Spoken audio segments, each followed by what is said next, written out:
Good afternoon to all. This is Arunachalam from Bharat Re. We'll have our webinar today on the Digital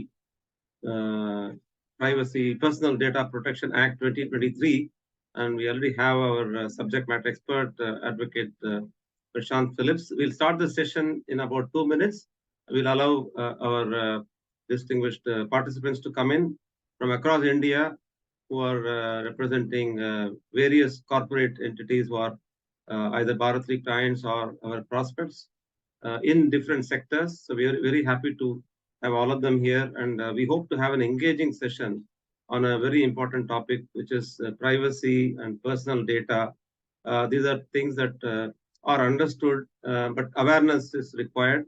But today the focus will be on how corporates should address this issue of how privacy related information, the personal data, which could be your card information or health information or any other information, which will help to identify a person, how this is collected, preserved, processed, shared, and definitely how they're forgotten from the IT systems of various parties that are involved.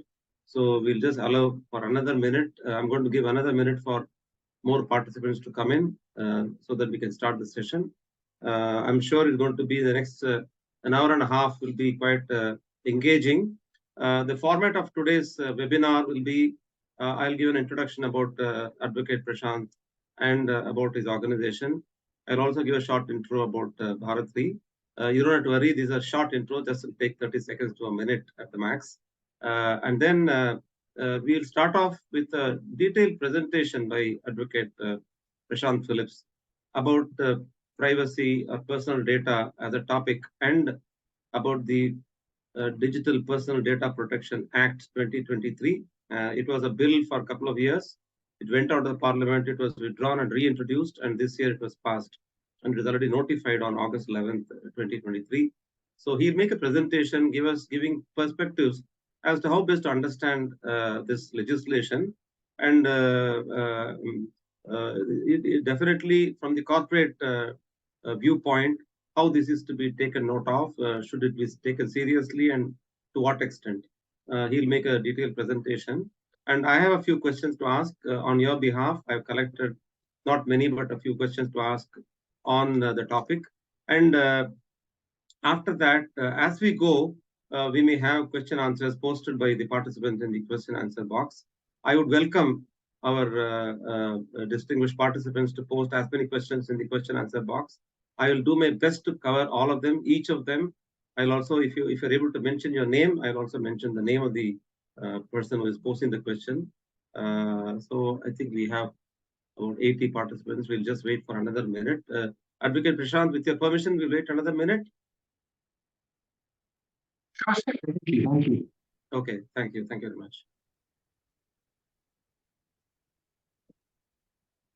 To give a background, Advocate Prashant will speak more about it. To give a background, in 2016, the European jurisdiction introduced a framework called General Data Protection Regulation, GDPR, and gave the European environment, the corporates, and the various concerned entities 2-year time, which is about till 2018. So on May 23rd, if I remember right, 2018, GDPR came into effect. And as Europe will always take compliance and law very seriously and take it to its maximum extent, GDPR is being implemented and so much of action happening under GDPR framework. And as our bill was introduced in the parliament maybe 2 years ago, it was a bill, it was referred to the standing committee, then it was withdrawn for making certain modifications on the suggestion of the standing committee and reintroduced in the parliament. And as it was, there was a run-up to the passing of the bill into an act, and people are waiting whether it will get presidential assent, which was given. And again, people are waiting whether it will be notified as a gazette. It was notified on August 11th. So the framework is ready in India. So today's discussion, Advocate Prashant Phillips' expert viewpoints will be about the legislation itself. He'll provide a view on the framework itself and about specific concerns one should take, especially corporates, as to various provisions under that, and particularly about the fines that may be introduced. The framework provides for fines to be imposed if there is non-compliance, the deviation from compliance, and if there is a breach and data was lost, a much higher fine is to be imposed. More will be shared with Advocate Prashant Phillips. So we have almost touched 100. With permission of Advocate Prashant, I'll start the session.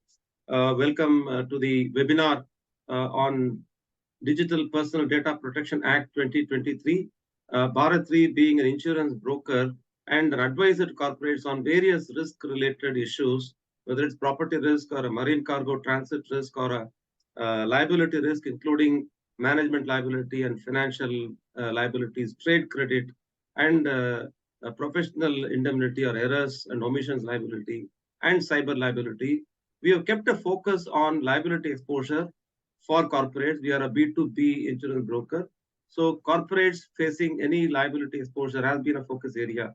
So as a extension of that search as to what else can be exposure for corporates, if you are dealing with cyber insurance and cyber liability insurance, earlier it was the IT Act 2000, which was the law that was in place to take care of issues of all this data and related issues.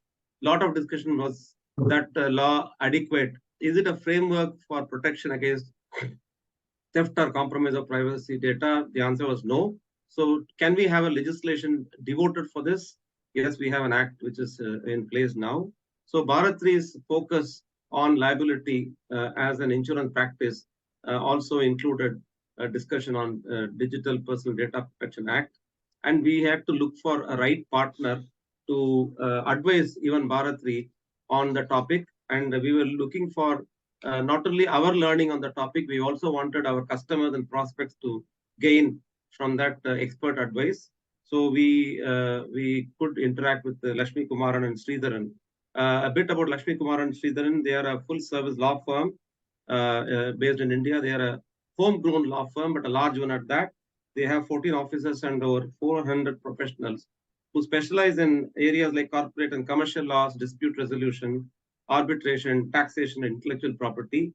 And their legal professionals are exposed and experienced in so many sectors, which includes the commodities, automobile, pharmaceuticals, petrochemicals, and the emerging sectors like e-commerce, big data, and renewables. So we think we have found an extraordinarily experienced law firm to be our partner in our learning and knowledge sharing exercise. And we are very happy that Lakshmikumaran and Sridharan accepted our invitation that we should do a seminar. And within Lakshmikumaran's battery of legal professionals, who better can be other than Advocate Prashant Phillips? Welcome, Advocate Prashant Phillips, for this webinar. Thank you for accepting to come as an expert speaker and to spare this one and a half hours to share your expert knowledge with us and our clients and prospects. Welcome, Advocate Prashant Phillips. Thank you very much, sir, for your kind and wonderful introduction. And I do appreciate all the good things that you just now said about me. I really do appreciate that. So we'll begin the presentation, and I'll just start sharing my screen. Please let me know once you can see. If you can allow me a minute, Advocate Prashant, I want to share with the audience your professional background. If you can just allow 30 seconds for that. Advocate Prashant Phillips is interestingly a physics graduate, a master in physics from St. Stephen's College, Delhi, and he had done his Bachelor of Laws from Delhi University, graduated in 2024, and he has been a principal associate and a joint partner, and since 2016, he's been a partner in Lakshmikumaran Sridharan, very strong and well-heeled legal professional, luminary in the legal circles, and I would be very happy to take the next 1.5 hours. As I already informed, Prashant will be sharing his presentation first, and then if I have any important questions, I request permission from Prashant to break in and ask a couple of questions if it's important. Otherwise, he will run through the presentation and then followed by question and answer from me. Prashant, the stage is yours. Thank you very much, sir. I hope you can see my screen. Yeah, I can see. I'll mute myself. You can start. Sure.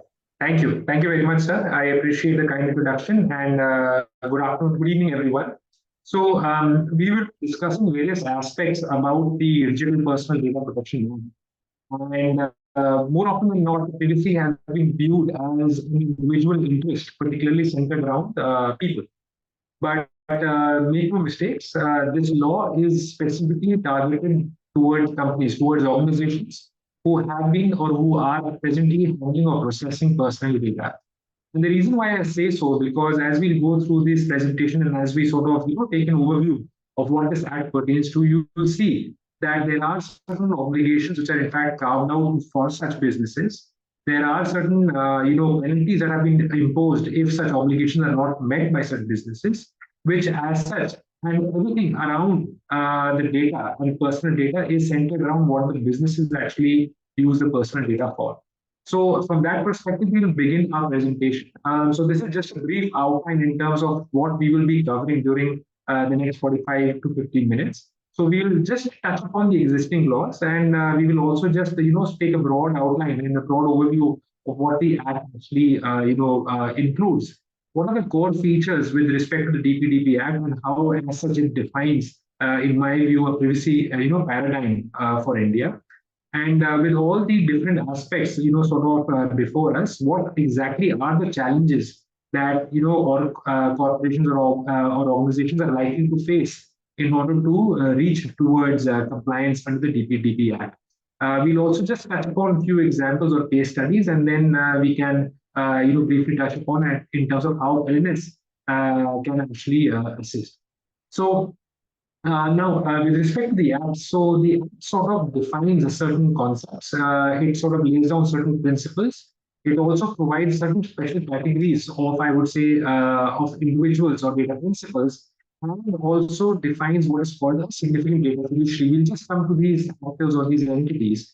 But in terms of concepts, what it defines is it defines what personal data actually is, what is consent, what is notice, what exactly is purpose, because all these concepts as such are important for us to understand in order for an organization to at least reach compliance. It also establishes principles around which the entire data privacy framework is in fact maintained.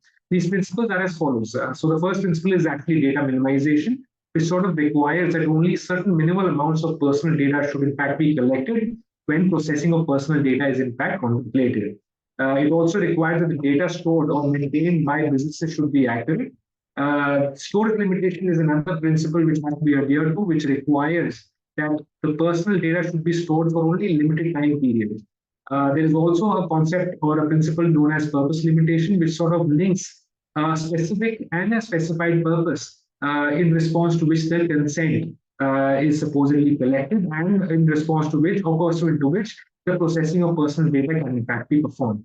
And then there is also grievance redressal mechanism, which this act in fact sets in place in order to address or in order to respond to any complaints which the individuals may actually raise. And last but not least, it also provides certain rights for data principals which they can in fact exercise vis-a-vis how their personal data is being processed by organizations. Now, giving a sort of a very brief overview, and I think so, Mr. Arunachalam had in fact touched upon this, so I'll just be very brief with respect to this. So it all started in 2017 when the Supreme Court of India recognized informational privacy as one of the fundamental rights. So there were three types of privacies which were in fact identified. One was bodily privacy or corporeal privacy. Then there was mental privacy in terms of how one is thinking. And then it was the third kind of privacy, which was in fact, sort of spelled out by the Supreme Court, was the informational privacy. And this informational privacy is basically the data or the personal data of individuals around which the entire privacy paradigm is in fact structured around. Subsequent to the 2017 the Justice Sri Krishna Committee was constituted, which released the first draft and provided an outline in terms of what the privacy framework in India could in fact be. It was superseded or replaced by the 2019 the PDP bill, which underwent certain revisions after being discussed by the Joint Parliamentary Committee and also taking into consideration various inputs that were provided by different stakeholders. However, it was completely withdrawn last year, in the middle of last year, with the DPDP bill being released in November as a fresh take on the privacy paradigm, which was previously defined by the PDP bill. Pursuant to the DPDP Bill of 2022, the DPDP Bill of 2023 was formally introduced in the Parliament, and which finally was passed by the Parliament and subsequently received the presidential assent to formally take place of the DPDP Act, to take form of the DPDP Act as before us.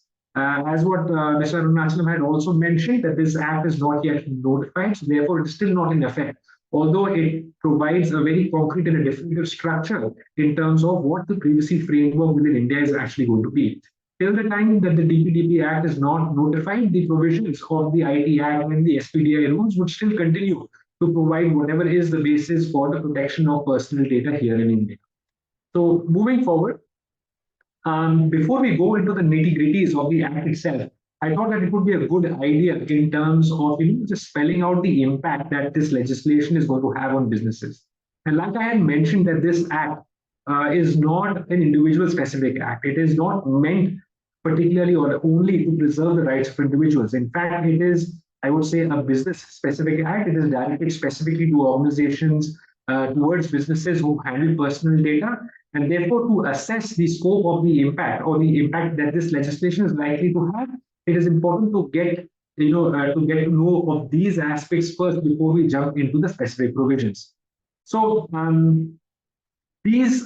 would say that in the entire, I would say all the provisions, these three concepts are in fact central towards the DPDP Act. When I say central, that it does not only define how the personal data is supposed to be processed, but it also defines and specifies what exactly should be the basis for the processing of personal data. On the other side of this scale, even though it provides a basis on which the personal data can in fact be processed, it also provides, I would say, the foundation based on which the obligations under the Act are in fact based upon.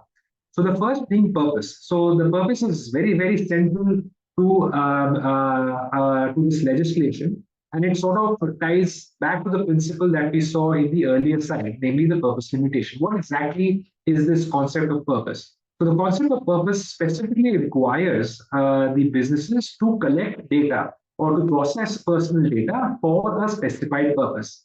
So no longer can any business or any organization collect data and use it for any purpose. There has to be a purpose which has to be necessarily communicated to the individual. And only once the individual is aware of such purpose can such personal data in fact be processed. So this purpose is one of the first fundamental principles, I would in fact say, defined by the privacy legislation here under the DPDP Act. As we'll see that this purpose has to be specific, it cannot be a vague or an overarching purpose. It necessarily has to be specific vis-a-vis for what intention or for what objective the personal data is going to be processed. The second is notice, and as I had mentioned just a few minutes ago, that the purpose should in fact be conveyed to the individual, and the manner in which this purpose can in fact be conveyed is by way of this notice. And this notice is an important link between the purpose or the intent behind the processing of personal data by the businesses and the, I would say, conveying of the precise nature of the processing to the individual, because this forms the bridge over which the purpose can in fact be intimated to the individual. So this notice as such forms the basis by way of which this purpose is in fact communicated, by way of which the individuals become aware of the objective behind the data processing. And this becomes the basis for the data principals or the individuals to provide what is called the consent, which is the third most important principle under the DPDP Act. What exactly is consent? This consent is just basically the permission given by the data principal or the individual to use their personal data, and based on this consent, the businesses or the organizations can then proceed and process the personal data obtained from such individuals. This consent necessarily has to be limited and it is tied to the purpose. So all of these three principles are interrelated, wherein the notice forms the basis through which the purpose is in fact conveyed. Once the notice or the purpose is in fact conveyed to the data principal, the consent is obtained, and the consent which is obtained for the communicated purpose forms the basis for the organizations to process the personal data. So these overarching, I would say, or interconnected principles or the fundamentals form the basis of the privacy framework. These fundamentals are not something which are unique or are of the creation of the DPDP Act. In fact, these principles are also present in other privacy legislation, for example, even under the GDPR. So there is nothing new, at least in terms of these fundamentals that we see before us. The purpose has to be specific, it has to be tied down specifically to what the end objective of the purpose of the processing of the personal information. The notice is the mechanism or the modality through which that purpose is in fact communicated to the individuals. And based on the communicated purpose, the consent is in fact obtained. And only once this consent is obtained can the businesses process personal data. So with that, we just also wanted to touch upon different verticals, or I would say different groups within which the impact is likely to be felt the most. Many a times it is a misconception that businesses like e-commerce platforms or customer-facing digital platforms are the ones who need to be worried. That's not the case. Any business which handles personal data would be subject to the legislation and would be subject to the obligations defined under the DPDP Act. So, for example, we have a sales and marketing team, and we're not talking about specifically e-commerce businesses. The sales and marketing team in any group or in any company as such does undertake these activities, which we see before us on the right-hand side boxes. So the sales and marketing team, as we all know, they are responsible for handling customer data. They are also responsible for undertaking any development or further lead activities in terms of generating new leads, rewarding ongoing or existing customers, so on and so forth. So the sales and marketing team are in fact responsible for doing a lot of these different activities, and a large part of these activities is centered around the processing or the use of personal data. Then we have procurement and finance, and this team as such, or this vertical as such, many a times it seems to be counterintuitive, but it need not be handling personal data as such. But by and large, we see that not all organizations or not all businesses are capable of implementing different business operations within their organizations. In certain instances, certain vendors may be onboarded which supplement the functionality or the operations of a given organizations. And there onwards, the role of the procurement of the finance department would in fact, come forth. Particularly when we have organizations handling vendor data, or wherein there is certain outsourcing of certain business operation that is actually happening, there is an interchange or an exchange of personal data that is actually happening. So not only your sales and marketing, but even certain verticals like procurement and finance related activities would still be handling personal data and would be impacted by this legislation. And the manner in which this impact is going to become evident, we'll just see when we are discussing the different obligations of the businesses under the Act. So last but not the least, the human resources. Obviously, human resources, I would say, are perhaps one of the most misunderstood departments within any organization. We have the human resources, they sort of try to level best to make the life of the employees as comfortable as possible, but at the same time, they themselves are handling huge volumes of personal data. It is not restricted only with respect to the current employees, but they may have large volumes of data with respect to the old employees who are no longer associated with the organization.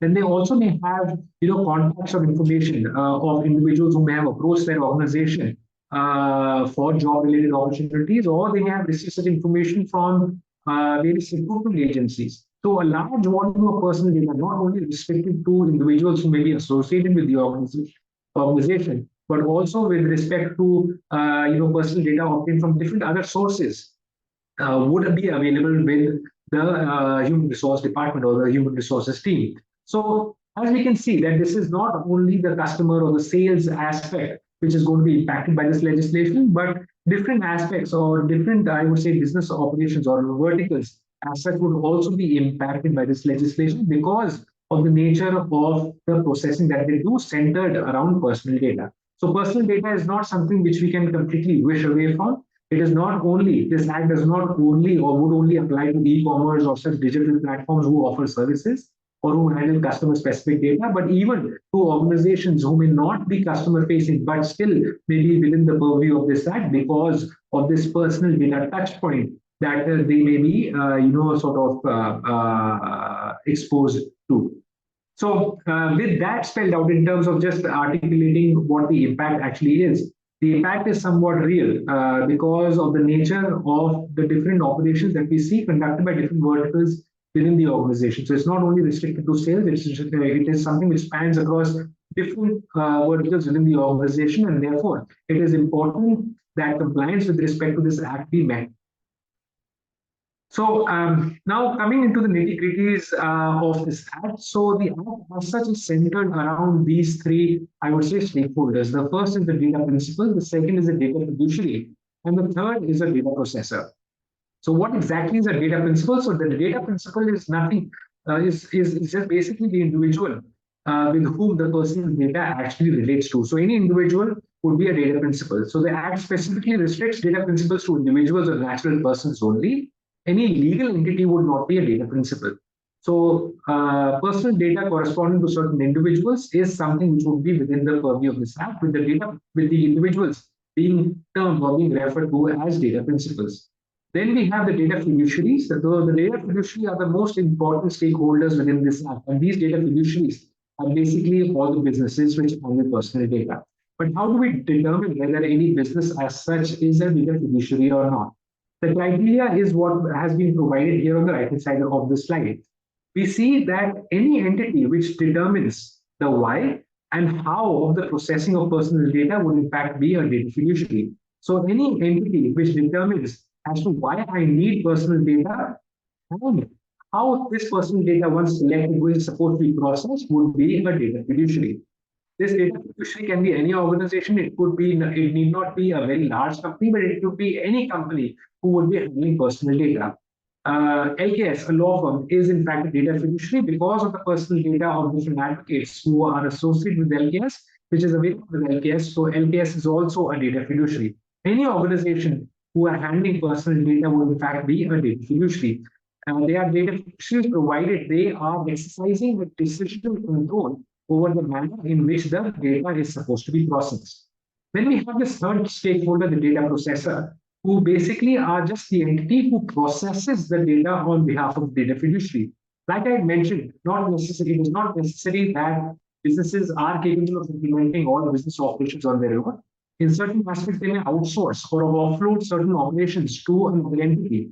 If that operation or if that offloading involves processing of personal data to a third party, then that third party is basically a data processor. What differentiates a data fiduciary and a data processor? A data processor necessarily only acts on the instructions of the data fiduciary. They do not act independently. So to the extent that the data processor is following the instructions or working based on the instructions of the data fiduciary, they would be a data processor. The moment such an entity acts independently of the data fiduciary, they would become another data fiduciary as well. So, but at least under the paradigm of this act, we have these three, I would say, stakeholders, of which the data fiduciary is the most important stakeholders because all the obligations defined under the act are in fact required by the data fiduciary to be completed or to be complied with. So the data fiduciary are responsible for complying with all the obligations. They are supposed to keep a check and they can engage a data processor for performing different processing activities. But by and large, all the responsibilities, all the obligations lie solely with the data fiduciary. Sorry, Mr. Arunachan, you are on mute. Advocate Prashant, if I can break for a minute, I have a question here for the benefit of our participants. I'm sorry to break the flow, but the important for me to ask this question. So to understand data principal, data fiduciary, and data processor, let's say we have a bank as a customer. And bank has, let's say, 1 million clients who are bank customers. So for some of their products, they outsource. For example, bank outsources buy now, pay later as a business product. They outsource it to somebody to administer it. Or even credit card operations are outsourced. Somebody provides white label credit card operations. They will issue the card. They will handle everything on behalf of the bank. But the customer will never realize it is a third party handling it. So in this example of a bank, which is already having personal data of its own customers, they outsource to a third party to administer that scheme. Who is the data principal, who is the data fiduciary, and who is the processor? So the customer with whom the data in fact resides with the bank is the data principal, the individual. Then we have the bank themselves, who would be data fiduciaries, because they are the ones who decide how or the manner in which the personal data of the customers is going to be processed, because they are the ones who decide what kind of services are going to be directed towards the customers. And these services would be around, or at least based on the processing of their personal data. So the banks would become data fiduciaries.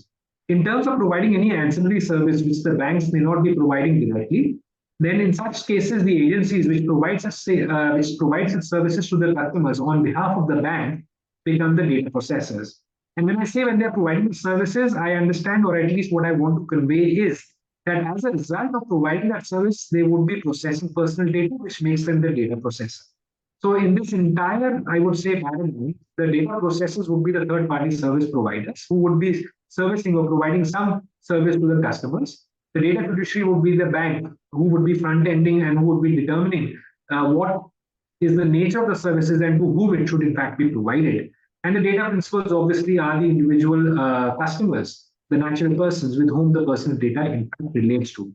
You are absolutely right that presently us as customers may not be aware in terms of whether the data fiduciary is as such are providing the services or is it being provided by a third party. Well, that is all that is all going to undergo a huge change, because whoever is providing the service, it may appear that the bank themselves are providing service, but it actually as such is being implemented by a third party, which may involve the processing of personal data. In such cases, that information or that, I would say, knowledge has to be conveyed to the data principal. It has to be necessarily conveyed to the data principal that a third party will be processing the personal data in order to provide XYZ services. And that responsibility is not there with the data processor. That responsibility would actually be with the data fiduciary, which in this case would be, in the example at least, would be the bank. So the banks would be solely responsible for communicating to the data principals, that means the individuals, that there are certain set of services that they will provide directly, that there are certain other set of services which may perhaps be provided through third party, as a result of which their personal data, that is the customer's personal data, would in fact be provided to them. And that is what we saw in the previous slide, that this information or this purpose has to be communicated to the individuals by way of that notice. And consent taken from the data principal that can be shared to Correct. third party. Correct. Okay. Just another minute, sir, I'll spend on this. I have a question specifically from our colleague, Bharat Re colleague from Mumbai, Mr. V. Ramesh.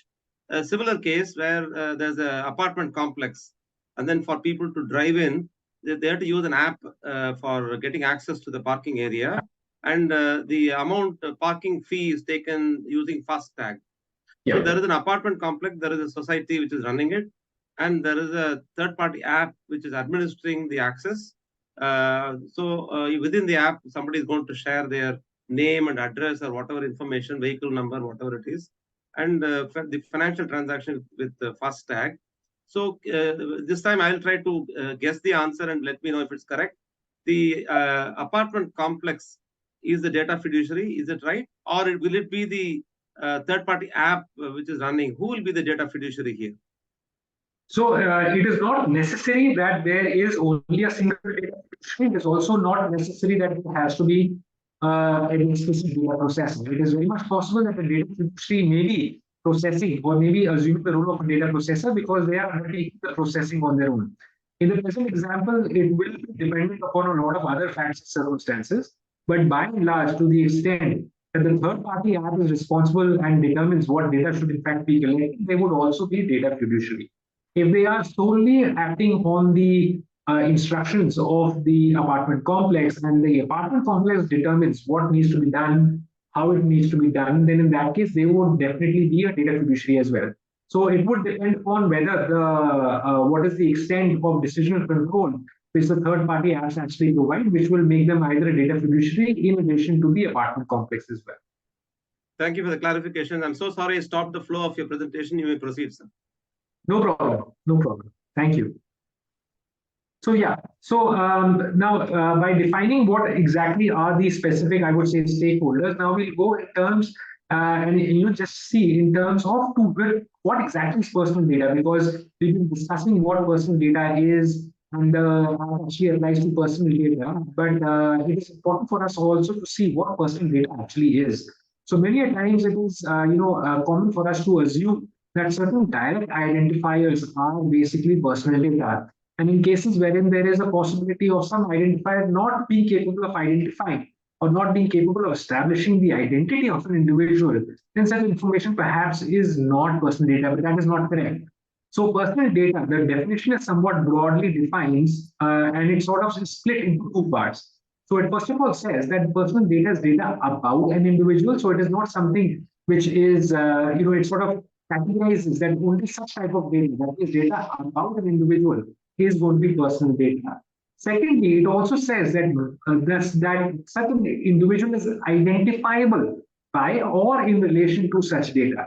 So this nature or this I would say this term identifiable basically tries to at least establish that not only information or data which specifically establishes the identity of an individual would be personal data, but any other data point which is indirectly capable of establishing the identity would also be personal data.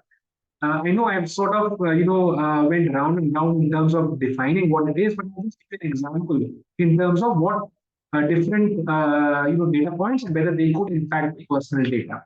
So we are all aware of our, specific identifiers like our name, our Aadhaar number. All this information are somewhat unique to our individual self. And these data points are in fact direct identifiers. They identify and establish the identity of an individual, and therefore they are personal data. However, certain other data points, like for example, your biometric data, based only on your biometric data, it is not capable of identifying, or you cannot read, somebody's name just from their fingerprint. So the biometric data is another form of an identifier, which, if combined with another data set, which uniquely links the biometric data with the identity of an individual, is capable of identifying the individual per se. So even in such cases, an indirect identifier would in fact also be considered as personal data.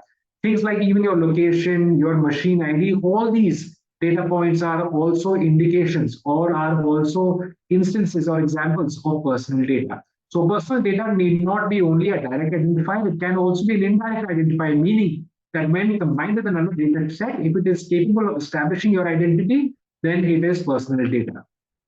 The second thing that it is important to understand is that the current act only is applicable to digital personal data. So any data which is in fact maintained or recorded in physical formats, like for example on paper or on pieces of paper in handwritten format or even in printed format, to the extent that it is not digitized or it is not available in a digital form, the act would not apply to such forms of data. It is also not applicable on data which is publicly available or which has been made publicly available by way of a user submitting it on, say, a social media platform. It also does not cover non-digital personal data. That means, like I mentioned, handwritten or a printed physical ledger, wherein the data is not actually available in a digital format. And even it is not available to processing, which is intrinsically personal or for domestic purposes. So to such instances, the personal this act, the DPDP Act, will not apply. Entities not in India are also covered to the extent that their personal data is in fact being processed here in India, and that is one of the additional dimensions which this legislation seeks to provide. So even though an individual who is not in India, their personal data is in fact being processed here in India, the protection under the DPDP Act would extend to such data as well. So the important thing or the sum and substance of what we see before us is that it is not contingent on, first of all, it is not only applicable to citizens' data, it is applicable to any individual who may be present or who may not be present here in India, provided their personal data is being processed here in India. It is only applicable to the digitized personal data, and it is not applicable to non-digital personal data, and definitely not applicable for data that has been made publicly available or data that is routinely processed as part of personal or domestic uses. I have a question there, Advocate Prashant. Yeah. I used to think GDPR is concerned about European citizens' private information. If there's an Indian person in Europe and his data is taken, GDPR is not concerned. I used to think like that. So if that is true, you are saying that Indian Digital Privacy Data Protection Act would protect or would deal with even data related to those other than Indian citizens. For example, if American insurance companies' customers' data is processed in Hyderabad, if there's a data breach of this server of the company in Hyderabad, then it comes under the purview of this act. Is it true? So there is a slight more additional qualification that this processing is in relation to, particularly when we have an entity who is based outside India, an entity which is based outside India to the extent that they are directing certain services or directing certain products for sale or for being used by Indian customers. To such extent, such foreign entity would in fact be covered. However, where the entity here is in India, which is processing the personal data, but the processing of the personal data is of an individual who's outside India, it is still also covered. If we have an entity who's placed outside India, but and are also processing the personal data of individuals who are outside India, then the act will not apply. So it could be, it is not just to protect Indian citizens, it is any individual. That is correct. And that is also the extent and scope of protection offered by other privacy legislation as well. The reason why this is in fact important is because most of the time when we are looking at data transfers, and we'll just come to that point as well, as you may be aware under the GDPR, that transfer to cross-border data transfers to jurisdictions which offer similar protection to personal data, in fact, is one of the grounds on which cross-border data transfers are in fact permitted. So had that not been the case, the level of protection being afforded by such by the Indian legislation would not be existent to such information which comes, say, from Europe. So such kind of a reciprocal, I would say, respect of personal data, not only of the personal data of citizens, but personal data of individuals being processed, the personal data being processed in those jurisdictions necessarily gets protected under those respective legislation. Thank you, Mr. Prashant. You can continue.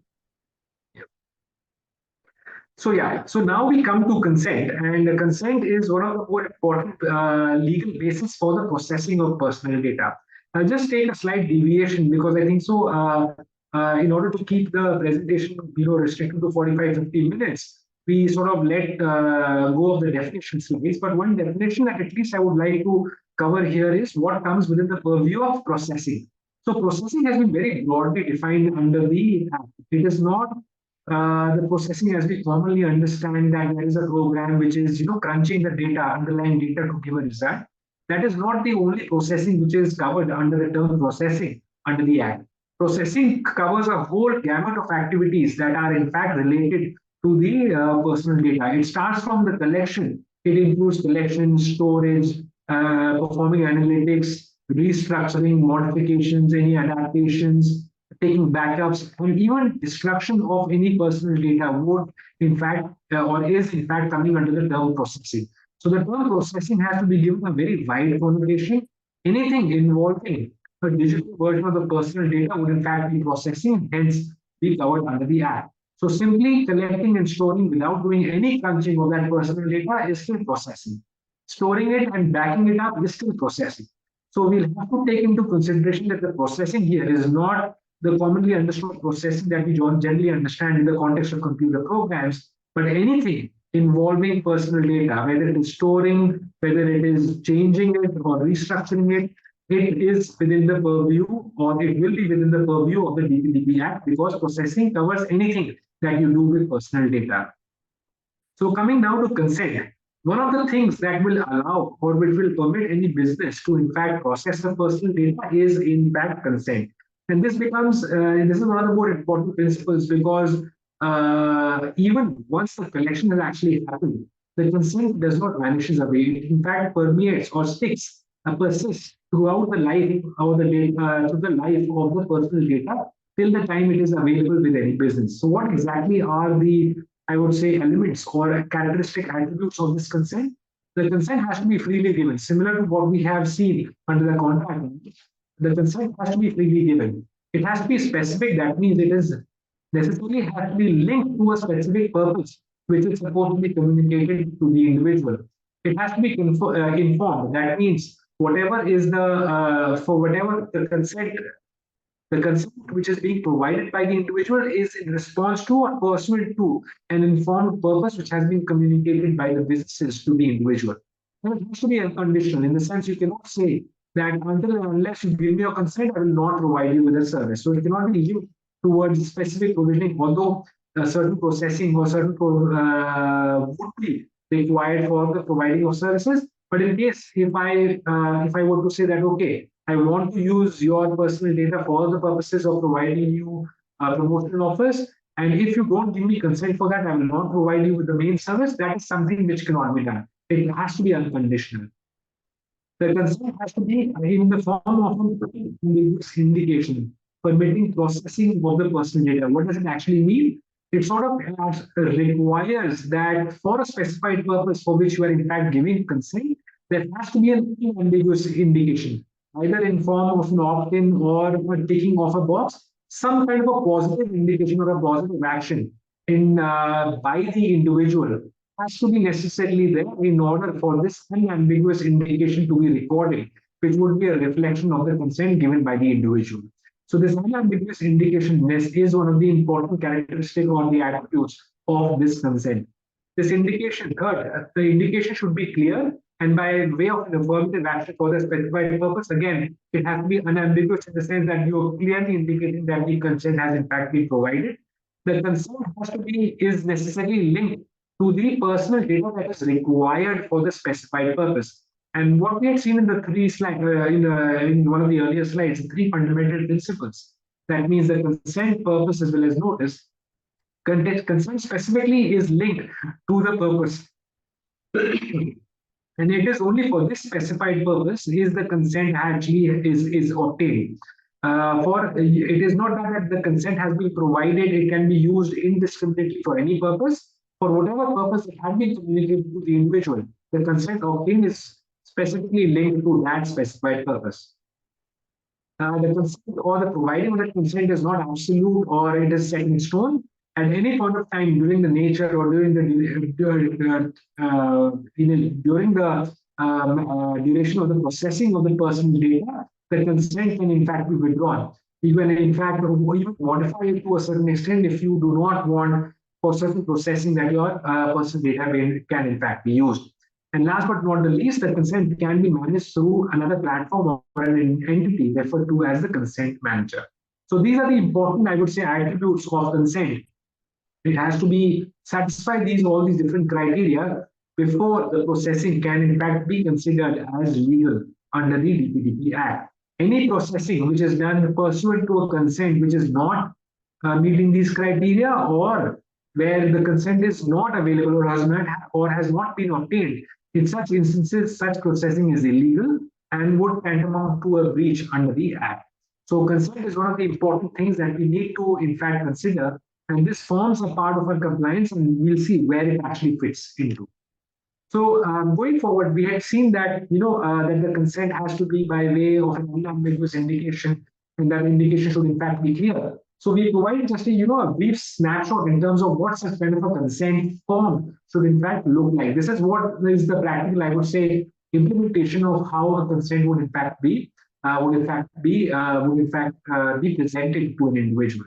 As I mentioned that the consent has to be provided physically. When I say physically, that means it is something which can effectively convey the purpose. It will also effectively record the affirmative action which the user may in fact provide by way of providing their consent, which is reflective of providing their consent. Like for example, here we see 4 different purposes, and out of those, the user has been kind enough to provide consent for 2 of the communicated purpose. So this is what it is. The green checks which are visible before us are the unambiguous, and affirmative indications with respect to the purposes that we see before us, which the user has agreed to for the purposes of their processing their personal data. So this is just basically one way in which the by way of which the consent can in fact be recorded. Moving forward, one of the other things which are also, so consent is not the only requirement or is not the only basis pursuant to which the processing is in fact permitted. There are certain legitimate uses which the Act has also provided by way of which the processing can in fact be done, but not and that without requiring consent. So what exactly are those legitimate uses. Some of the legitimate uses which are more, aligned with the government functions, we not covered here because as such, those would not be pertinent to organizations. But where the data has been voluntarily submitted, there at least that could be considered as one of the basis for processing personal data. So, like for example, with the example which has in fact been given under the Act. So somebody visits a chemist shop or visits a restaurant, and for the purpose of securing, say, in a restaurant their reservation, the restaurant secures or acquires the personal data. So here in this case, the user may have voluntarily provided the personal data for them to be contacted by the restaurant. So this is what a voluntary submission is. So in such instances, the businesses or an organization of the restaurant need not specifically take consent with respect to what has been provided voluntarily in terms of the user providing some information to the restaurant for subsequent processing. So in such instances, voluntary submission can be a ground, and you need not have consent from the user for the processing of personal data. Certain information which is required to be disclosed under law also need not be coupled with a consent. So where any law mandates that you are supposed to give this information, say, to the income tax department, you are supposed to disclose to the income tax department your financials, your personal informations, all your statements, etc. So this requirement is specifically mandated under law. As such, the income tax department would not rely on consent for the processing of information that an assessee would be subjected to.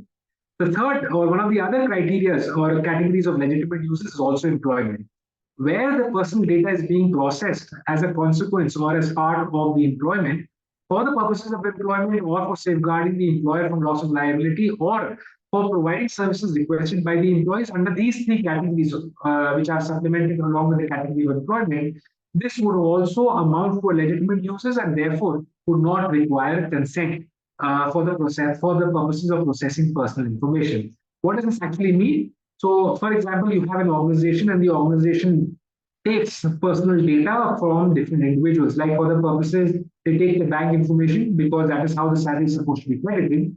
So while obtaining such information for doing such other function as part of the employment activities, the organization need not take specific consent for these purposes, provided that these purposes are aligned with respect to the for the provisioning or for the activities relating to the employment or for the purposes of employment.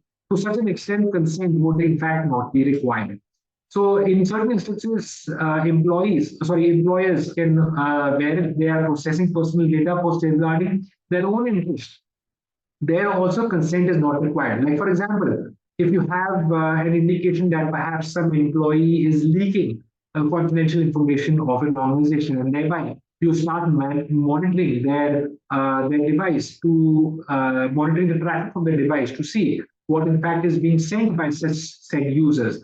So because the intent is to safeguard certain loss of liability, such kind of processing is not something which would require consent. So that's where such activity involves, or is based on protection of certain interests by the employer. In such cases, such processing would in fact not require consent. And Can I ask a question? Yeah, sure. Sorry to break in, Advocate Prashant. Just one interesting question. I'm an employer. I have employee data with me. For let's say 1,000 employees. For sake of my employment records, I have the resume which contains their name, date of birth, address, everything, including family information. I might have converted that into digital format. I might have it in an Excel sheet. I am arranging health insurance for them, or I am arranging life insurance for employees. So I may have to transfer that data, including CTC salary information, to, let's say, life insurance underwriter. According to this understanding of where the consent is exempted, so in those circumstances, as an employer, am I exempted from taking consent for those activities? Yeah, so I wouldn't say that you are exempted. You are not required to take consent. So yeah, and you can say that you are exempted, provided that such kind of processing is for the purposes of employment. However, there is a qualification that I would like to make. Consent is only one aspect of the obligation under the Act. There are different other obligations as well. That means there has to be a purpose, as what we saw in the previous slide. Excuse me. there also has to be a notice. And subsequent to the collection, even though as part of the employment purposes you collect this information, and you did not require consent, that does not necessarily mean that you can use it for purposes other than employment. So only the consent requirement or the consent compliance is waived, but at the same time, a purpose has to be communicated to the employees that their data is going to be processed for so and so purposes. That processing need not be contingent or pursuant to a consent, but it has to be aligned to the purpose that has been communicated thereupon to the different individuals. So just because the consent requirement is exempted, that does not waive off the purpose requirement. It does not waive off the notice requirement. It also does not waive off in terms of what you can subsequently do with that data once the data is available with you. I hope that addresses the question. Yeah, just one further clarification, which means that before this act came into being, now we are talking about the act. Before this act came into being, a typical organization will anyway send out that employee information in Excel form by email to, let's say, not one, but half a dozen insurers. Prior to this act, there was no notice. But the difference could be after this act comes into force, you may have to send out a notice to the employee that we are arranging medical insurance for you. We're going to share your personal data with insurers for the purpose of taking quotes. So that notice requirement is the new feature.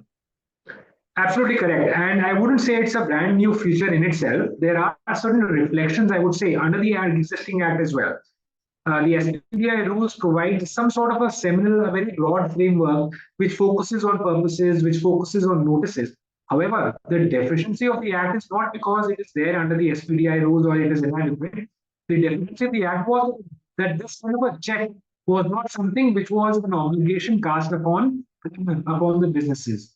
It became, or it would only come under review. Such kind of a compliance would only come under review if there was a breach. So in the absence of a breach, there is no as such obligation for anybody to show that they have in fact complied with what is otherwise prescribed under the SPDI rules. That has in fact changed. So the obligations, there were some seminal obligations, some broad obligations already outlined under the SPDI rules. There was no proactive or an obligation for the companies to meet those obligations on their own. The only downside or the only harm that would come to an organization is if there is a breach, because only then such obligations would in fact be checked for. But even under the current act, any sharing with third party, particularly of sensitive personal information, which includes financial information as well under the SPDI rules, necessarily has to be done pursuant to consent from the individual. But coming to this act, now it has become a proactive obligation which the companies or which the businesses should have to discharge, should necessarily have to address at the outset whenever they are handling personal data. So there is also no longer any distinction between personal data, which is normal personal data or sensitive personal data. All personal data is in fact on the same pedestal, but now the organizations necessarily need to have systems and mechanisms in place before they can even approach individuals for collecting their personal data. So the scenario could be, I'm sorry. So the scenario could be, I'm just giving a scenario that the same example that I gave. The insurance company to whose hands this data was shared, which contained name, employee code, my location, and date of birth, and definitely for a life insurance quote, the salary information. If that gets breached in the hands of the insurers, then if there was no notice given to employees, then it is theoretically possible the employees can get together and maybe file a class action suit that you shared this private information with the insurers, but you never gave a notice to us. We never knew that it is going to be shared. Can that be a likely scenario in a courtroom action? So yes, in fact, I wouldn't even go to that extent wherein there, a group of employees come together. Even if there is a breach of a single record of an individual, that individual can still seek recourse under this act and sue that certain obligations would actually not comply with. And even for a single breach, the business who actually offloaded or transfer the data to a third-party insurer, for example, would in fact be responsible. Yes, the responsibility would also be there to the third-party service provider. But even though nothing incorrect was actually done by the business, they would still be responsible. So that is where the things have actually, turned on its head, wherein now a large set of obligations have in fact been put forth, have been defined for businesses who are handling that data, are handling personal data, and there should in fact be the necessary checks and balances. They should in fact be implementing such kind of mechanisms which ensure that breach as such does not happen.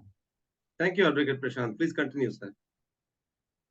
So, as what we've seen, that we've seen consent, we've seen purpose. Now we come to the obligations of the data fiduciary, because this is what are the, I would say, what the companies or what the businesses should in fact do.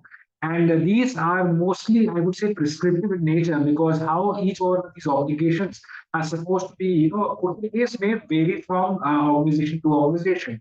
However, the objective, as what we see before us in terms of the obligation, in terms of what the end result is, should necessarily be in place. Like for example, one of the first and foremost obligation of a data fiduciary is that they should ensure that the data that they in fact have is accurate, is consistent and complete in all respect. And the mechanism by way of which they can ensure accuracy, consistency, and completeness may differ between the, may differ from organization to organization. But the end objective is that some mechanism should be in place which ensures that the personal data available within an organization is accurate, is consistent, and is also complete. What do you mean by accurate? That means, like, for example, if my employer has my name, which is incorrectly recorded or which is in fact misspelled, therefore leading to its inaccuracy, there has to be a mechanism which allows me as a principal to seek correction of that information so that the information is accurate. The same thing also lies in consistency. That means that there are two separate data sets which are being maintained by an organization. There is a mechanism in place which ensures that the data or the accuracy of that data in one data set is consistent with the accuracy of the data which is there in the other data set. So there are two disparate data sets which are maintained by an organization. Then it is the organization's obligation, the business's obligations to ensure that if there is a correction in one data set, it has to be necessarily reflected across all the different data sets where that record could in fact be appearing. The information also has to be complete. That means it does not necessarily mean that where the data requires my name, age, as well as the address, only my name and address is recorded. The data is in fact incomplete. So therefore, even for such instances wherein the data is incomplete, the obligation is there on the data fiduciary to ensure that it is in fact complete. So this obligation is not only one-sided, it is in fact, I would say complemented or as a complementary function towards the rights of the data principals. So whenever the data principals require the data fiduciaries to, ensure that the data is accurate, to ensure that the data is consistent, the data fiduciaries have the mechanisms in place to ensure that such requests from the data principals are in fact, met or acted upon. The second or subsequent activities or obligations include that they should have the appropriate technical and organizational measures, including security safeguards. So these are only, again, as I mentioned, restrictive, more in terms of outlining what the objective is, that there has to be certain technical and organizational measures which ensure that the data is safe against, say, unauthorized access. And this is, I would say, in my opinion, is one of the more important aspects, because the maximum penalty that has been prescribed under the Act of 250 crores is maximum for any failure to implement security safeguards. So having the appropriate technical security safeguards has in fact been considered very important and very critical under the Act, which we see that because of the maximum amount of quantum of penalty, which is in fact, attributed or associated with this, I would say, obligation. Subsequent, continuing with the obligations, the data fiduciary should also implement a breach reporting procedures. So here also, many a times there is a misconception that if there is a breach, there is a non-compliance.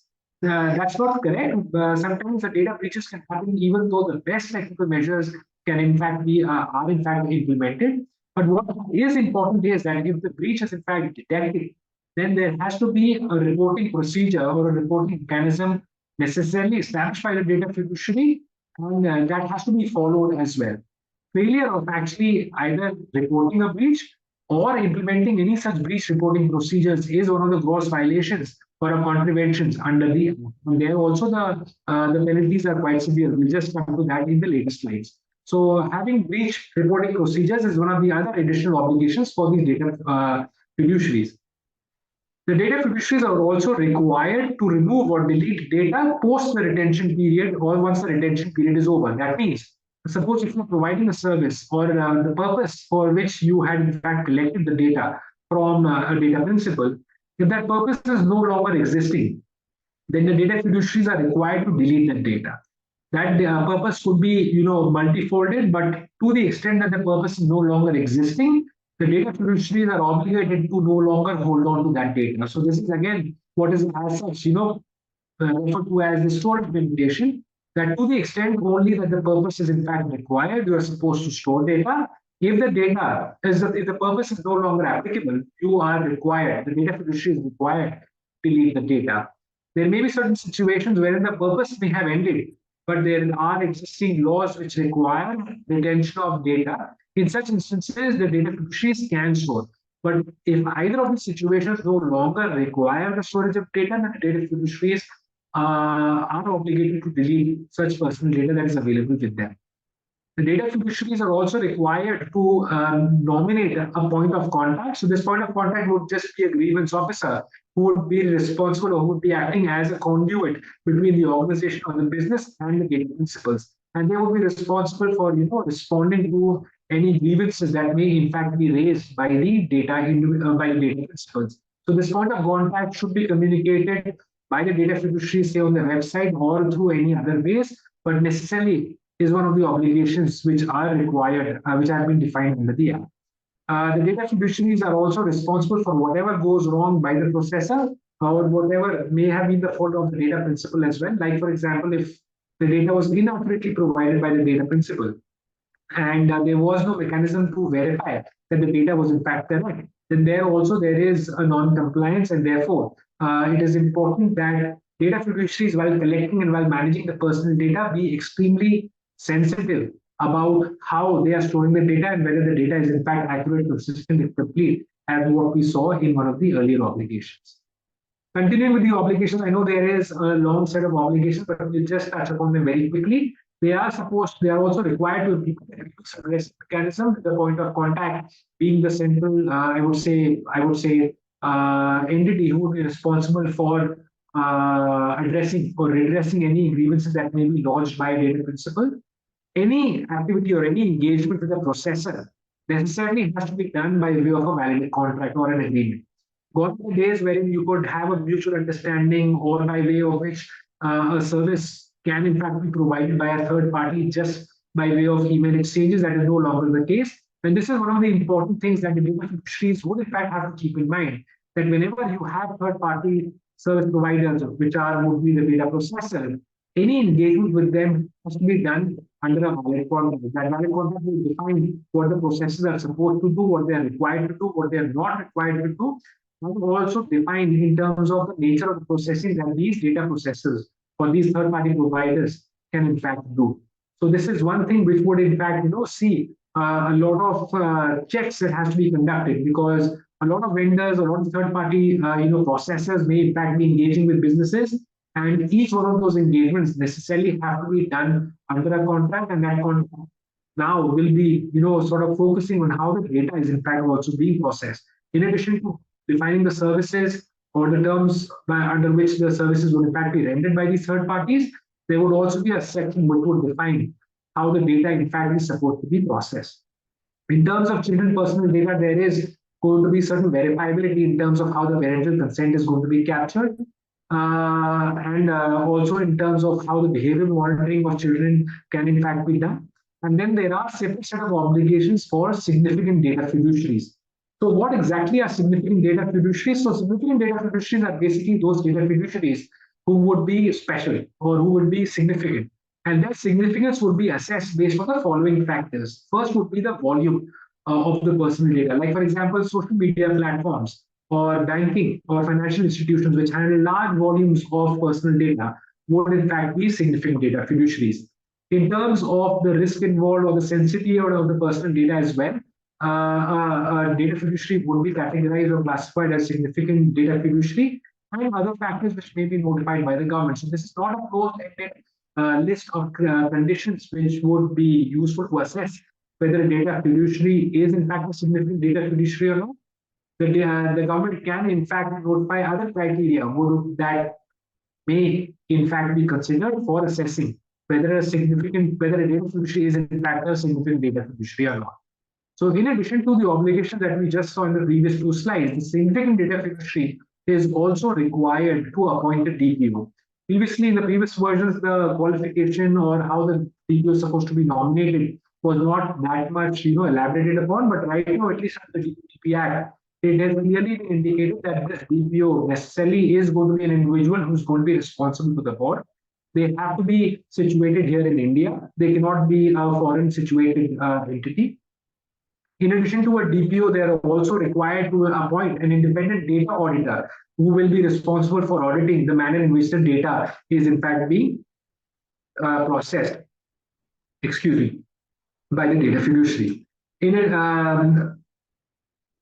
addition to the DPO as well as the data auditor, they are also required to conduct on a periodic basis certain assessments which are referred to as data protection impact assessment. What it means is that if there is a change in the manner in which the data processing is actually being done, then in such cases, the impact of the change of such processing has to be evaluated beforehand. And only once the impact has been evaluated and has been approved, can in fact the processing be implemented as part of the business operation of a significant data fiduciary. So these are just basically the overarching, I would say, obligations of data fiduciaries as well as significant data fiduciaries. Now, coming to the penalty provisions, because that I understand are one of the more, I would say, hair-raising provisions. But in the previous version, there was a cap that was in fact provided of 500 crores. So now there is no cap. So that means there is an cap, I would say, limit to in terms of what exactly could be the penalties that may be levied on an organization. So, the first or the largest quantum has in fact been associated or has been provided in cases wherein the data fiduciaries fail to take reasonable security safeguards or implement certain, technical measures to ensure that there is no breach. So, if there is a breach and then there is a huge loss of personal data, and subsequently it has been found, say by the Data Protection Authority or the Data Protection Board, that the organization failed to implement certain security safeguards. In such instances, the penalty that can be imposed is maximum, is what has been provided here. So up to a penalty, up to an amount of 250 crores can in fact be imposed by the appropriate regulatory authority. In instances wherein the data fiduciaries fail to implement the reporting procedures for breach, in such cases, the penalty can be up to 200 crores. With respect to entities who may be processing data of children, where different obligations that have been specifically defined for children have not been complied with, there also the quantum of penalties that have been prescribed are quite somewhat can be up to 200 crores. With respect to wherein a significant data fiduciary fails to comply with any one of these additional obligations that we just saw in the previous slide, a maximum amount of 150 crores can also be levied. The data principals also are not left without penalty, although the penalty quantum is quite low. But this is more has been prescribed as a kind of a deterrent, where the data principals are discouraged from, initiating any vexatious proceeding just for the heck of it. As of now, any other default that has not yet been classified or specifically indicated can be fined up to an amount of rupees 50 crores. So this is basically just a sum and substance in terms of the quantum of penalty provisions that can in fact be provided with respect to various contraventions that we just saw before us.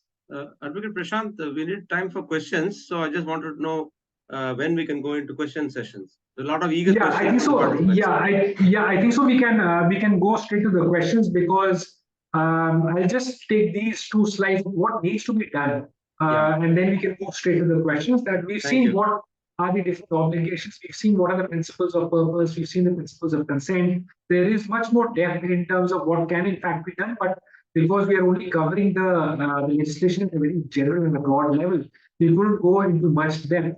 But at least in terms of what should businesses in fact do a large amount, a large, I would say, scope of the activities which may be, implemented as part of the various business operations may involve processing of personal data. So the first and foremost thing that needs to be done is by any businesses to check their level of compliance or the extent of compliance or even lack thereof requires monitoring and reviewing and understanding how data is flowing through the entire organization. So from that perspective, mapping out how the data actually flows through different verticals is in fact important, because then that has to be sort of correlated with the purposes as well. So there onwards, once we have that data flow charted out, then accordingly the organizations can take into account whether the processing of the personal data within the organization is aligned with what they have in fact communicated, and also aligned with what the purpose for which the data has in fact been obtained thereupon. And then onwards, then organizations need to review their existing privacy policies and thereby craft and structure the data processing, I would say, architecture within the organization, both in terms of the technology platforms that they need to implement, as well as various organizational measures they need to bring in place or they need to put in place in order to achieve compliance. So from a broad perspective, these are what steps that need to be done. There is, in fact, the scope for also training, because each and every, it is not only a technical exercise that can in fact be implemented by having a platform in place. There is a behavioral change that needs to be brought about, and that can be done, or that can be achieved by way of training different stakeholders in the organization. There has to be a transition plan as well, because right now there has been indications that the rules which are going to be introduced, which are going to be forming the implementation framework for these for the DPDP Act. Those rules will be coming out soon, and therefore a transition plan necessarily has to be evaluated in the next 6 months itself in order to achieve compliance under the DPDP Act. And then obviously there has to be certain other organizational measures in the form of standard operating procedures, different other mechanisms as well, also requiring a continuous, I would say, and regular review of how the data is in fact being managed and handled in the organization, which would be, I would say, forming the first step towards compliance. So yeah, so that sort of concludes. All these examples are something which are very generic. But yeah, I can take up questions right now, considering that we are running short of time. Thank you, Advocate Prashant. Quite detailed explanation. This is worth at least 3 hours of discussion, but we have squeezed into a 1.5 hour session. So my request is, if we can, just to ensure that we have addressed most of the questions, quicker answer than what you can, so that we are able to cover as many questions. Number one, Mr. Bharadwaj wanted to know, SK Bharadwaj, is there a time frame for how long I should store the data? That's about forgetting the data. Is there a time frame specified in DPDP Act? So there is no time frame per se which has been specified, although the Act clearly says that to the extent you require the data for the specified purpose for which you have handled it, for which you have obtained it, to that time period, you can keep that data. I'll give you an example. If there is a business which provides magazine subscriptions to customers, and the subscription that is right now available for me is that of 1 year. So beyond 1 year, as such, there is no specific requirement for the business to retain my personal data. So after a reasonable amount of time, after my subscription has actually ended, is the business required to delete such information? This period can in fact be expanded, wherein you can convey a specific purpose for which you require the data to be stored. You can take consent for that, but there is no specific time period in terms of months for which the data can in fact be stored. The only stipulation is, so long as the purpose exists, you can in fact store the personal data.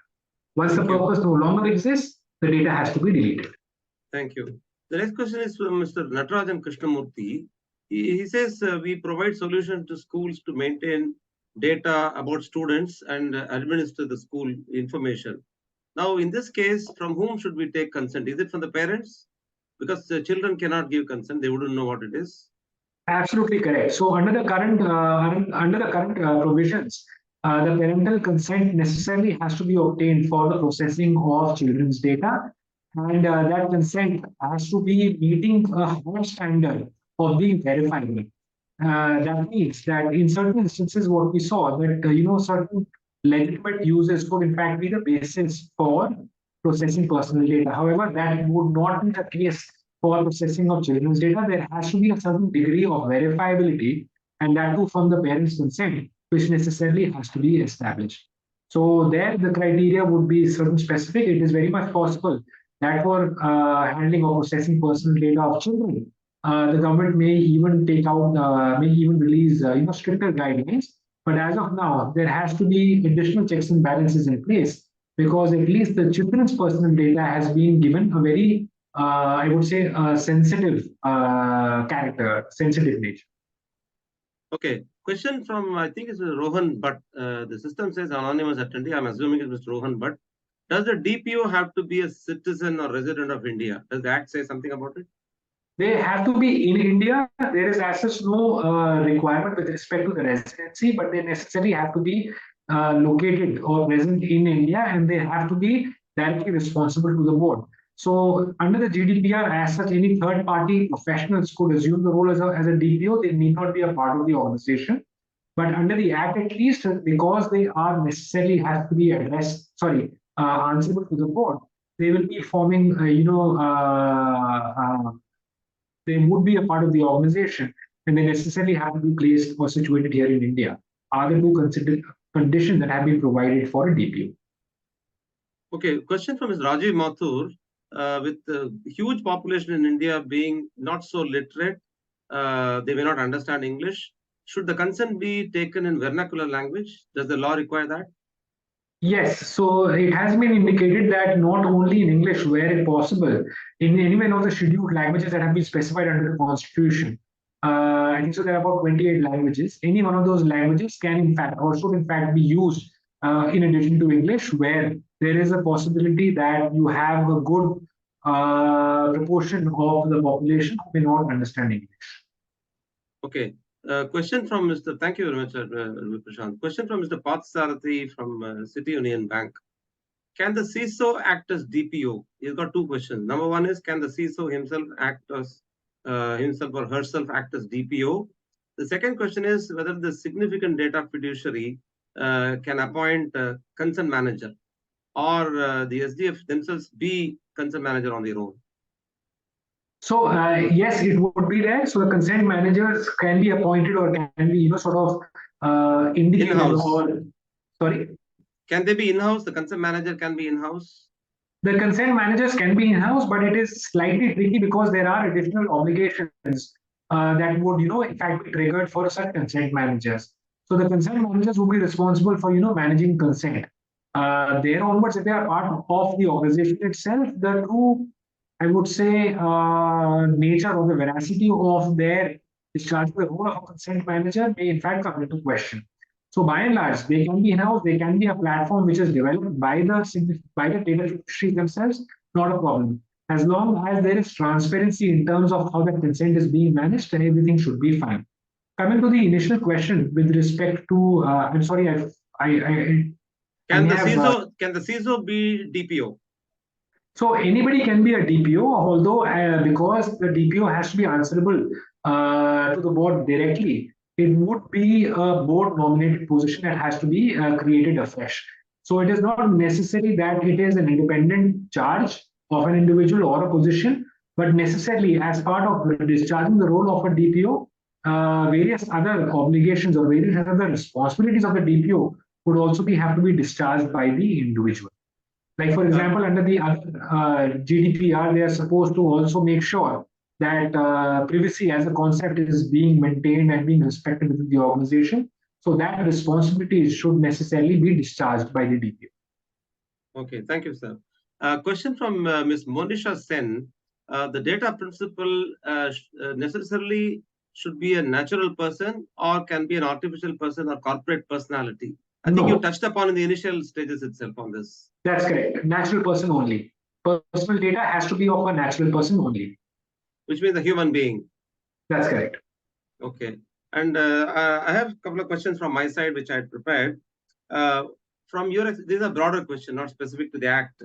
What kind of, where the corporate in India stands as it regards privacy, sensitivity to private information? So my first question is, how would corporate take this new law? Would they take it seriously? When the actual D date is there for starting compliance, how would they respond? It's analogous to the other laws that we follow or not follow, like seat belt or helmet or anything else, including pollution related issues. What will be the level of compliance from corporate India from your side as a legal expert? So by and large, what we have seen is that the corporate India has in fact been aware and is willing to comply with the obligations under the Act. Right now, the issue is not with respect to the hesitance or resistance towards compliance. It's more with respect to the clarity from the Act itself vis-a-vis the specific mechanism in which the compliance is supposed to be done. Largely because the Act itself was in a draft version, and there was, kind of a back and forth in terms of the different versions of the Act itself. So there, at least that issue now being addressed, the corporate India, at least as I have encountered, is very much willing to take the necessary steps to achieve compliance. And this is from two perspectives. From a large point, generally, at least, corporates have been sensitive about personal data of individuals, and that has been my experience so far. Barring certain other, certain data fiduciaries who may not be, I won't take names at least in this forum, but there may be some data fiduciaries who are not, but those are very few. And I would say there was perhaps maybe like 1% of the total number of, I would say that the corporate, I would say population here in India. But by and large, I see that there is a willingness towards compliance. However, because the implementation or the implementing rules are not yet present, there is still a lack of clarity, even in professionals like me, in terms of what is the extent of obligations that necessarily will have to be complied with in order to achieve compliance. Like, for example, right now, the notice requirement, although has been sort of watered down, but there is no yet prescribed standard for consent. How is the consent supposed to be managed? How is the consent supposed to be captured? How is it supposed to be maintained? Is there a specific format for consent? Is there a specific guideline of do's and don'ts for consent? All these things would, would become clearer once the rules actually come out. So I would see that this is going to be kind of an evolution within different corporates in India, because as the rules, as the legislation come in picture, the level of compliance or the degree of compliance that is achieved by different corporates would also keep on increasing. Connected to this issue, another question, Advocate Prashant, is let's say the top 10 banks, top 10 insurers, the top organizations would be having a financial wherewithal to manage or spend on compliance. How expensive is it going to be for, let's say, mid-cap companies and SMEs to comply with this law? So it is actually a misnomer or a misconception that, because of the large volume of data, the level of compliances would in fact increase. It's not the case. It all depends upon how much data points that you are actually tapping or collecting the data from, and also the extent of processing that is being undertaken.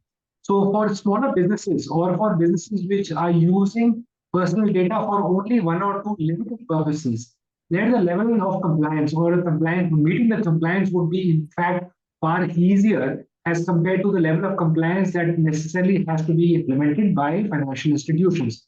The reason being because the extent or the number or the type of functions or services that they are offering are itself so many, which requires each of those services to be assessed. But where the number of services or the number of purposes for which the personal data is in fact being processed is limited, then the compliance can in fact be implemented much more seamlessly, much more without much efforts. And that is the compliance which can in fact, once we undertake, would in fact subsist for a longer period of time. Yeah, thank you so much, sir. That's quite clear. One interesting question from Mr. Natarajan Krishnamurthy. He says government themselves take so much of personal data through various portals and websites. If that data is breached, who is responsible? Will this act be applicable to government agencies, pure government departments, or government corporations? Yes, the Act is somewhat applicable to the government departments and agencies. However, certain obligations the government is in fact exempted from. But it is not that if there is a data breach that the government will in fact not be within the purview.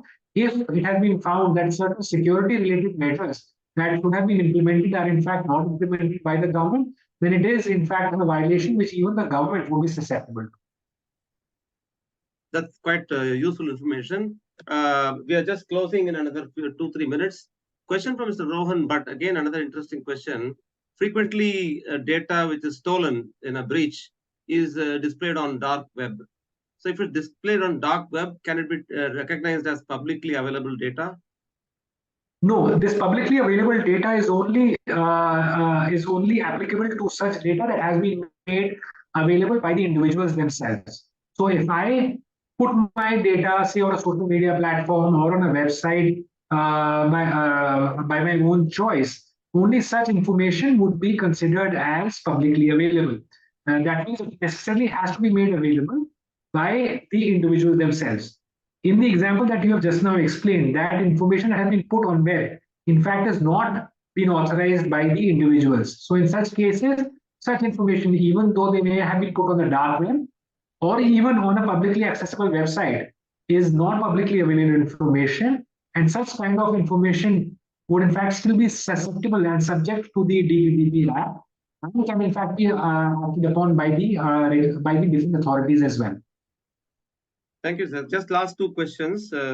This question is relating to the time and nature of implementation of this act. Would it create new kinds of services in relation to protection of personal data and auditing of personal data? What kind of new professionals will emerge from this act? So definitely, as we saw, that particularly with the context of significant data fiduciaries, there are different roles which have in fact been introduced. In addition to a DPO, there is also a requirement of a data auditor, and this data auditor is necessarily going to be an impartial third party, stakeholder who would be responsible for providing or at least auditing the manner in which the data is in fact being processed by an organization. With respect to, excuse me, with respect to other actors, we have the consent manager, which are also going to be another stakeholder within the privacy, I would say, service paradigm, wherein they would be responsible for collecting or managing the consent that has been provided by the data principals. So yes, we are going to see a lot of different other roles which are going to be, then obviously, because there is also an emphasis on security, additional levels of security which focus primarily on the handling of personal data, those services would in fact be introduced. Breach reporting, breach detection, particularly in the context of personal data, would in fact be will in fact see an increase, because tools which specifically require how the personal data breach can in fact be identified, those would also come. So different stages of the data lifecycle of personal data would in fact see different services being offered. The last question, sir, from the viewpoint of how serious our clients and prospects should take this law as relating to personal data. Sometime in 2020, there was a much reported gas leak incident. In one of the MNCs were charged with gas leak, and they were fined 50 crores by the NGT. So now that this law provides up to 250, or you're saying there was no cap, do you think, like in Ireland or UK, there'll be fines of, let's say, 100 crores or 150 crores really be imposed by the authorities? Do you think that kind of scenario will emerge? Definitely. And the reason why I'm saying definitely is not because of the law itself, but you can also see in terms of what is actually happening, even with current other regulatory authorities, like the example that you mentioned. Even though it's a serious, I would say, occurrence, but even with respect to this, we'll have to consider these following points. This is a new act. The regulatory authority, the Data Protection Board, which is going to be implemented, is also going to be a new regulatory body.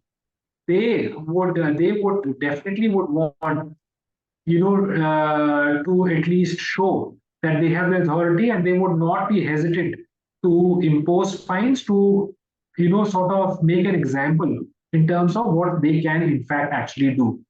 But so these factors necessarily have to be considered. You do not any organization or any business would not want to be made, at least as one of the initial examples, because at least there they will shoot first and question later, in my opinion. So they will impose penalty. Those it will create bad press. It is going to create doubts in the mind of the customers of those businesses in terms of how the data is in fact being handled by them. The resolution of the dispute may happen over a period of years, but at least it is going to have a large impact on the reputation in the business, in my opinion, at the very outset as well. So compliance with this is something that has to be taken into account seriously, and it is not something which is as arduous as perhaps what the GST implementation or any tax implementation would actually entail. This is something which can be done in a very manageable and streamlined manner. It need not be as complicated as it has been made out to be. Last point, I wanted a confirmation, sir, that you mentioned initially this is not yet law, because I thought I saw a Gazette notification August 11th of 2023. But I wanted your confirmation that this is yet to be notified, number one. Number two, a couple of days back, I saw a media report that the minister has announced the Data Protection Board will be constituted in a month's time. Can you confirm these 2 points, sir? That's correct. So at least the first aspect is definitely correct. The act is, although it has been passed, I mean, it is, but it has not been, it has not yet been put into force. It is not yet in force. The second aspect, yes, the Minister of State has in fact clearly indicated two things: that the rules are going to be coming within the next 6 months. The Data Protection Board, which is going to be the regulatory authority responsible for enforcing the provision under the Act, is going to be established soon. And the additional thing which they have actually mentioned is that any contravention that have in fact occurred between the Act being passed and the DPDP coming, the DPD being created, those will in fact also be taken into consideration for assessing any violation. So these 3 points are in fact correct. Although the latter 2 points are something which have been reported by the media, there has not been any formal government notification. But these media reports, or these, I would say, quotes, are in fact reflective of what the intent of the government is behind this act. They want to ensure that the rights are in fact preserved, and they are interested in bringing this act into effect as soon as possible. Advocate Prashant Phillips, thank you so much for this engaging 1.5 hours. Extraordinarily clear viewpoints from you. The presentation was quite interesting. I wish I had more time to cover all the 30 or 35 questions that we had. So what I'm going to do is request my colleague, senior colleague, Mr. Venkatesan, to compile those questions and email to you. And if you can favor us with your response on those questions, we'll be quite happy to share with our participants. That's been a great session. A lot of questions that come. I also had my own question to ask. Bharat Re will continue to venture into this search for answers of liability exposures of corporates. If we can partner in a continued fashion, we'll also take up specific sessions like insurability of fines and penalties. As you know, fines and penalties are there under different legislations. Possibly, however, a director can be fined under the Companies Act, or another agency can be fined under the pollution-related law, or a data fiduciary or processor can be fined under the DPDP Act. Possibly, we'll have an exclusive session on fines and penalties across the legislations, and very interestingly, the insurability of fines and penalties. We will again touch base with you to seek your time, and possibly do more sessions on liability-related topics. Mr. Venkatesan, from my side, my senior colleague, was instrumental in putting together this session. I wish to thank Kritika from Lakshmikumaran Sridharan for having coordinated. Our sincere thanks to Lakshmikumaran Sridharan for partnering with Bharat Re to be a knowledge partner on the legal aspects. And a special thanks to Advocate Prashant Phillips for devoting his valuable time, precious time. I know every minute counts for a lawyer. Thank you very much for your time, sir. We look forward to another session with our distinguished participants, our customers, and our prospects. So thank you very much, and have a good evening to all. Thank you so much. Thank you very much, sir. Thanks, everyone, for the patience. Thank you.